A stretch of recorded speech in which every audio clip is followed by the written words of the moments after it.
అంతర్జాతీయ మహిళా దినోత్సవ వేడుకలు ఘనంగా స్థానిక గ్రంథాలయంలో సమాచార హక్కు పరిరక్షణ సంఘం ఆధ్వర్యంలో అంతర్జాతీయ మహిళా దినోత్సవ వేడుకలు ఘనంగా నిర్వహించారు. ఈ కార్యక్రమానికి సోషల్ వర్కర్ ప్రమీల ముఖ్య అతిథిగా హాజరయ్యారు. సభకి సంఘం అధ్యక్షుడు కృష్ణమూర్తి అధ్యక్షత వహించారు. ఈ సందర్భంగా వ్యవస్థాపక అధ్యక్షుడు హన్నూరుప్ప మహిళా సంఘం ఏర్పాటైన నేపథ్యం మరియు మహిళల హక్కుల పరిరక్షణపై మాట్లాడారు. పెన్షనర్ అసోసియేషన్ జిల్లా అధ్యక్షుడు పెద్దన్న, వైస్ ప్రెసిడెంట్ డాక్టర్ అంకే రామలింగయ్య మహిళల సాధికారతకి సమాచార హక్కు చట్టం ఉపయోగకరమని తెలిపారు. సైకాలజిస్టు డాక్టర్ మాధవీలత, కేఎస్ఆర్ మహిళా కళాశాల ప్రిన్సిపల్ నాగరత్నమ్మ మహిళలు విద్యతో ముందుకు సాగాలని సూచించారు. ఈ కార్యక్రమంలో మహిళా నాయకులు, సంఘ సభ్యులు పాల్గొన్నారు. చివరగా మహిళలకి సన్మానాలు నిర్వహించారు.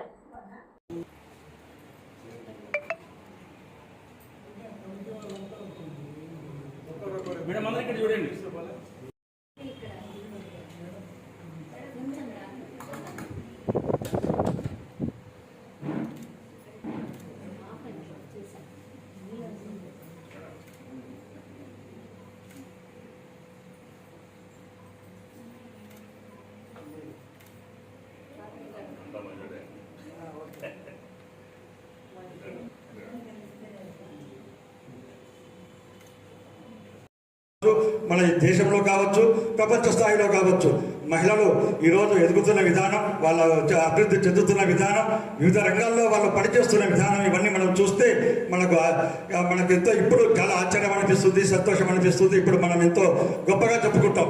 కానీ దీని వెనక అనేక రకాల త్యాగాలు ఉన్నాయి, అనేక రకాల పోరాటాలు ఉన్నాయి, అనేక మంది మహిళల యొక్క పోరాటాలు ఉన్నాయి, వారి యొక్క బలిదానాలు ఉన్నాయి. ఆ బలిదానాల ఫలితమే ఈరోజు మనము చూస్తున్న ఈ అంతర్జాతీయ మహిళలు, లేకుంటే ఆధునిక మహిళలు, వారి యొక్క స్వాతంత్రాలు, రకరకాల పరిణామ దశల్లో మనం చూస్తున్న మహిళల్ని ఈరోజు మనం చూస్తున్నాం. చరిత్రను పరిశీలిస్తే అంతర్జాతీయ మహిళా దినోత్సవం మొదట 20వ శతాబ్ద ప్రారంభంలో అనగా 1900 చివరిలో ఉత్తర అమెరికా, ఐరోపా దేశాల్లోని కార్మిక ఉద్యమాల నుండి ఉద్భవించింది. మహిళలకు సమాన హక్కులు, ఓటు హక్కు, మంచి పని పరిస్థితుల కోసం జరిగిన ఉద్యమాల్లో కోపెన్హాగన్లో జరిగిన అంతర్జాతీయ మహిళా సమావేశంలో ఈ ఆలోచనను ముందుకు తెచ్చారు. 1911 మార్చి 8వ తేదీ మొదటిసారి అంతర్జాతీయ మహిళా దినోత్సవం జరిగింది. 1960-70లలో అంతర్జాతీయ మహిళా ఉద్యమం బలపడింది. ఐక్యరాజ్య సమితి ఈ ఉద్యమాన్ని మరింత బలోపేతం చేయడానికి ప్రపంచవ్యాప్తంగా 4 ప్రపంచ మహిళా సమావేశాలు నిర్వహించడం జరిగింది. మహిళల హక్కులు, మహిళలు రాజకీయాల్లో పాల్గొనడం, ఆర్థిక స్వాతంత్రం కోసం ప్రపంచవ్యాప్తంగా మద్దతు కల్పించాలనే లక్ష్యంతో 1975లో ఈ దినాన్ని జరుపుకోవడం ప్రారంభించింది. ఇది అభివృద్ధి చెందుతున్న దేశాల మహిళలందరికీ ఒక గ్లోబల్ పాయింట్గా మారింది. అయితే ఈ దినాన్ని మహిళా సమానత్వం, హక్కులు మరియు శాంతి కోసం ప్రపంచవ్యాప్త క్యాంపెయిన్గా 1975 నుండి ప్రతి సంవత్సరం మార్చి 8న ప్రపంచవ్యాప్తంగా జరుపుకుంటున్నారు. ఇది చారిత్రక హక్కుల ఉద్యమాల నుండి మొదలై గ్లోబల్ స్థాయికి ఎదిగింది. అయితే ఐక్యరాజ్య సమితి మాత్రం 1977లో దాని సభ్య దేశాలకు మార్చి 8వ తేదీ మహిళా హక్కుల దినోత్సవంగా ప్రకటించడం వల్ల 1977 నుండి అధికారికంగా మహిళా దినోత్సవం, అంతర్జాతీయ మహిళా దినోత్సవం జరుపుకుంటున్నాం. అధికారత మహిళా దినోత్సవం అంటేనే మార్చి 8వ తేదీ జరుగుతుంది. అయితే అక్కడ ఇవన్నింటినీ తెలుసుకోవడానికి ఇది ఒక వేదిక, రీకాల్ చేసుకోవడానికి మనకు తెలుసు. అయితే కొన్ని తెలియని విషయాలు కనుమరుగవుతుంటాయి. తెలిసిన విషయాలను షేర్ చేసుకోవడానికి కూడా ఇలాంటి వేదికలు చాలా తోడ్పడతాయి సార్. ఈ వేదికను మీరు చేసినందుకు, తర్వాత అందరినీ గ్యాదర్ చేసి థ్యాంక్ యూ సార్. ఇక్కడ మనకు ముందు నుంచి కూడా ఫస్ట్ యాన్షియంట్ పీరియడ్కి వెళ్తే మాతృస్వామ్యం ఉంది. అందుకే సార్ ఒకసారి గౌతమిపుత్ర శాతకర్ణి అన్నాడు. గౌతమిపుత్ర అంటే ఎవరు? వాళ్ళ అమ్మ పేరు గౌతమిపుత్ర శాతకర్ణి. తర్వాత పులోనమ అంటే తల్లి పేరు పెడుతూ వాళ్ళ పేరు పెట్టుకుంటూ వచ్చేవారు.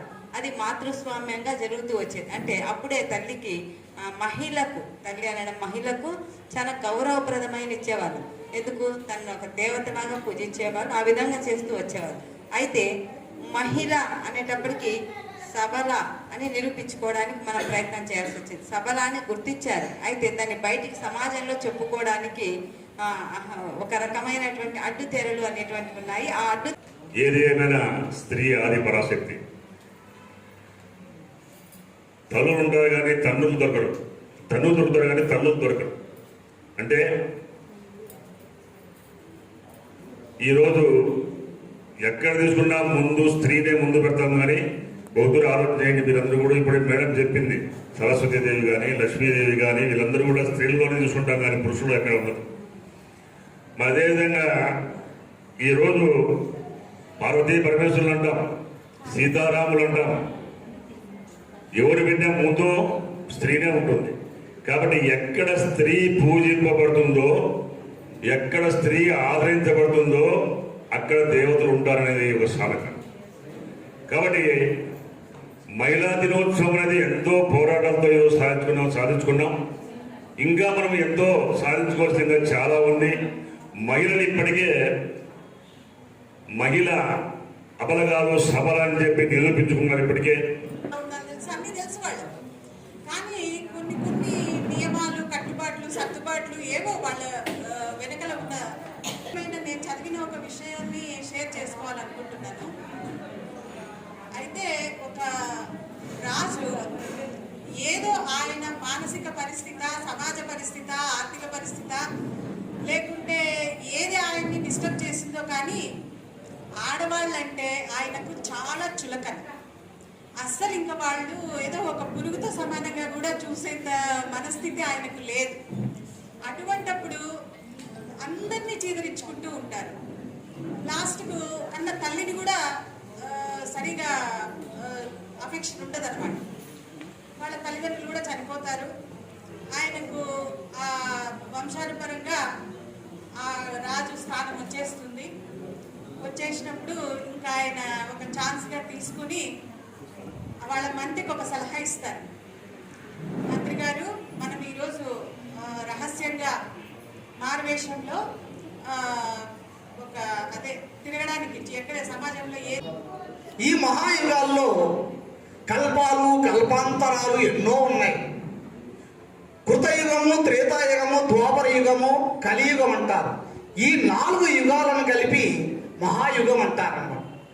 మరి అట్లాంటి స్థితిలో మనకి సృష్టి ధర్మంలో జగన్మాత బ్రహ్మ విష్ణు మహేశ్వరులు సృష్టించి సృష్టి ధర్మాన్ని నడవడానికి సరస్వతి లక్ష్మీ పార్వతీ దేవులు సృష్టించి మరి అక్కడే మనకి కనిపిస్తా ఉంది. బ్రహ్మ విష్ణు మహేశ్వరులు స్త్రీలకు ఎంతో ప్రాధాన్యం ఇచ్చినారు. సరస్వతి దేవుని తన ముఖవర్చస్సులో నిలుపుకున్నాడు బ్రహ్మదేవుడు. తర్వాత విష్ణుదేవుడు తన హృదయంలో స్థానం ఇచ్చినాడు. శివదేవుడు సాక్షాత్తు సగభాగమే ఇచ్చేశాడు. చూడండి, ఒక్కసారి ఆలోచిస్తే అన్ని రకాలుగా ఆ యుగ ధర్మాల్లో భగవంతుడు కూడా ఒక సమానమైన ధర్మాన్ని పాటించుకు వచ్చినాడు. కానీ యుగ ధర్మం అనేటువంటిది ఒకే ధర్మంగా ఎప్పుడు ఉండదు, కానీ కాల మార్పులో మార్పు చెందుతూ వచ్చింది. మరి ఆ పురాణ ధర్మాన్ని పక్కన పెడితే మనకి ప్రాచీన యుగము, మధ్య యుగాలు, ఆధునిక యుగాల్లో స్త్రీ ఎన్నో పోరాటాలు చేస్తూ వచ్చింది. చరిత్ర యుగం, మరి ఆ చరిత్ర యుగంలో ఆ యొక్క రాజులుగా ఉన్నటువంటి రాజులు ఎంతో మంది స్త్రీలకు కూడా ప్రాధాన్యత ఇచ్చినారు, కానీ స్త్రీలను కూడా అవమానించినారు. కానీ అట్లాంటి స్థితిలో పోరాటం చేసినటువంటి వాళ్ళు మహిళా శిరోన్మణులు చారిత్రకంగా ఎంతో మంది ఉన్నారు.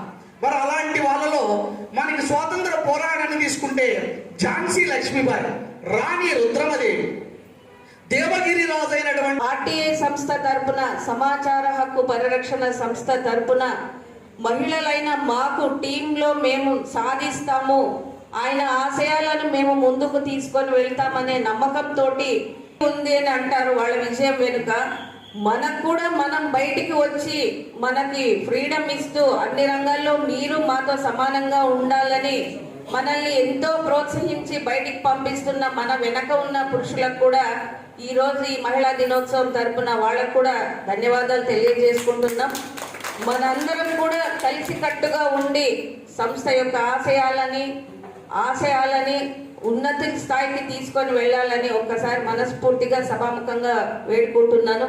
ఈరోజు పిలవగానే వాళ్ళకి ఎన్నో పనులున్నా వాళ్ళ పనులు పక్కన పెట్టి నాగరత్న మేడం గారు కానీ, మాధవి మేడం గారు కానీ, ప్రమీళ మేడం గారు, భాగ్య గారు, మా సోదరులు రసూల్ సారు, పెద్దలు పెద్దన్న గౌడ్ సారు, వీళ్ళంతా కూడా మా అభ్యర్థనను మన్నించి ఈరోజు వచ్చినందుకు వాళ్ళందరికీ మరొకసారి ధన్యవాదాలు తెలియజేసుకుంటూ సెలవు తీసుకుంటాం.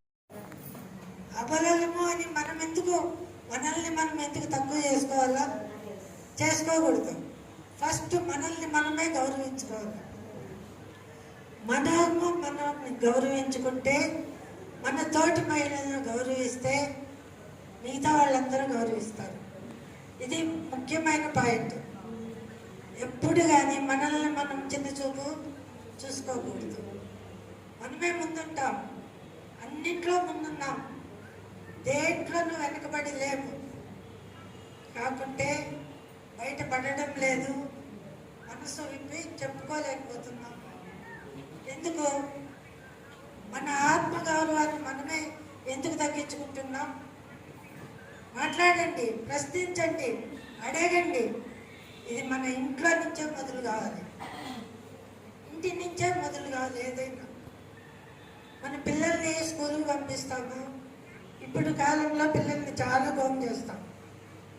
ఆ గోము ఎంత పీక్కుపోతుందంటే చాలా పోతుంది. కానీ వాళ్ళని ఎంత గోము చేస్తామో వాళ్ళ పక్క శ్రద్ధ కూడా అంతే పెట్టండి. వాళ్ళు ఎటు పోతా ఉన్నారు, ఏ దారిలో పోతా ఉన్నారు అని ఒక దృష్టి పెట్టండి. పెడితే నీ బిడ్డ మంచి దారిలో పోతా ఉన్నారా, చెడు దారిలో పోతా ఉన్నారా అనేది మీకే అవగాహన అవుతుంది. ఎందుకు? మన పనుల్లో ప్రజలకు ఇచ్చిన గొప్ప హక్కు. ఈ చట్టం ద్వారా ప్రతి మహిళ ప్రశ్నించ ఆదర్శమైన ఒక చక్కటి అమ్మనాటి సందేశం ఇచ్చారు. నిజంగా చాలా గొప్ప విషయం. ఎందుకంటే మీ అనుభవాలు, మీ ఉన్న వాటన్నిటి కూడా ఇప్పుడు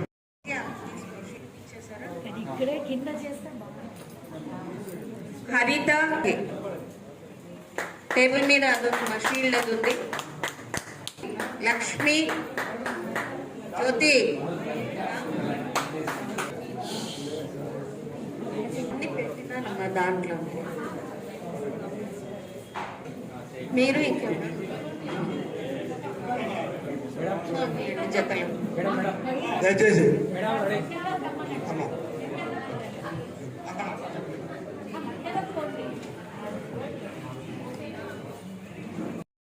నన్ను ఎనికి దొబ్బేశారు. త్వరగా త్వరగా ప్లీజ్ సార్, ఫీల్డ్ తీసుకోండి. వర్ధిల్లాలి అంతర్జాతీయ మహిళా దినోత్సవం. వర్ధిల్లాలి. వర్ధిల్లాలి అంతర్జాతీయ మహిళా దినోత్సవం. వర్ధిల్లాలి.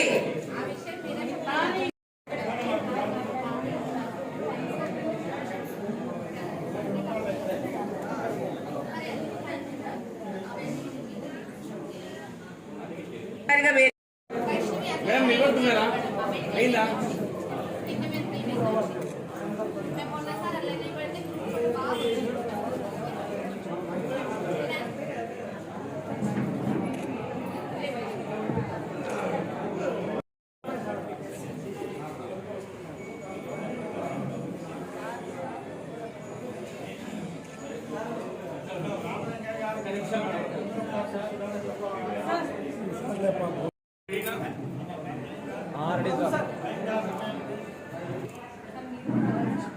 వర్ధిల్లాలి సమాచార హక్కు పరిరక్షణ.